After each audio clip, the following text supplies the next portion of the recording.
नमस्कार शेतकरी मित्रांनो, आपण आलो आहोत आपल्या जुन्या आतर्वच्या प्लॉटमध्ये. ह्याची लागवड आपण केली होती 22 व 23 फेब्रुवारी 2026ला. हा बघा, आता शेवटचा तोडा करून ह्याला उपटूनच टाकायचे आहे. तरीही ही आता एक 8 ते 10 दिवस ह्या रानात प्लॉट राहणार आहे.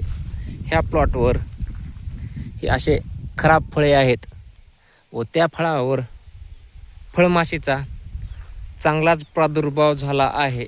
त्यामुळे आज आपल्याला ह्या खराब फळामुळे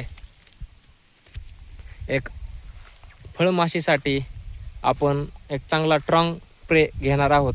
कारण की ह्याच्याच शेजारी आपला इथे नवा प्लॉट आहे, त्याच्यावर फळमाशीचा प्रादुर्भाव होऊ नये म्हणून आपण आज ह्याला 2 काकऱ्या आड करून एक स्ट्रॉंग फळमाशीसाठी स्प्रे घेणार आहोत.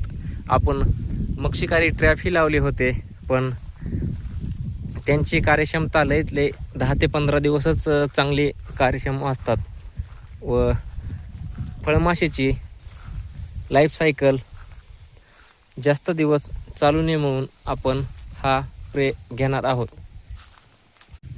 हा आहे आपला जुना अथर्वचा प्लॉट व हा आहे आपला नवा आर्यमानचा प्लॉट.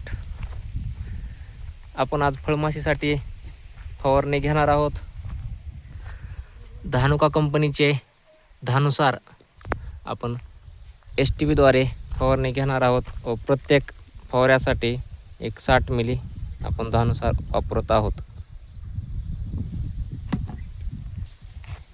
धानुका कंपनीचे धानुसार, त्यामुळे आपल्याला फळमाशीचा चांगल्या पद्धतीत कंट्रोल भेटेल. कारण की आपण ही असे खराब फळे इथे टाकलेले आहेत व इकडेही टाकलेले आहेत. ह्याच्यावर एक फवारणी घ्यावीच लागते, नसता ह्या प्लॉटला फळमाशीचा प्रादुर्भाव होईल. आपण आता 4 ते 5 दिवसात ह्या प्लॉटला फळमाशीचे ट्रॅप बी लावणार आहोत व ही प्रिव्हेंटिव्ह म्हणून फवारणीही घेणार आहोत. 8 ते 10 दिवसात आपण एक तोडा करून आणखीन ही माल चांगला आहे. रेट बी 200 ते 300 रुपयाने सरळ जातो, 300-400 कवा. त्यासाठी ही आपण लास्ट फवारणी घेत आहोत.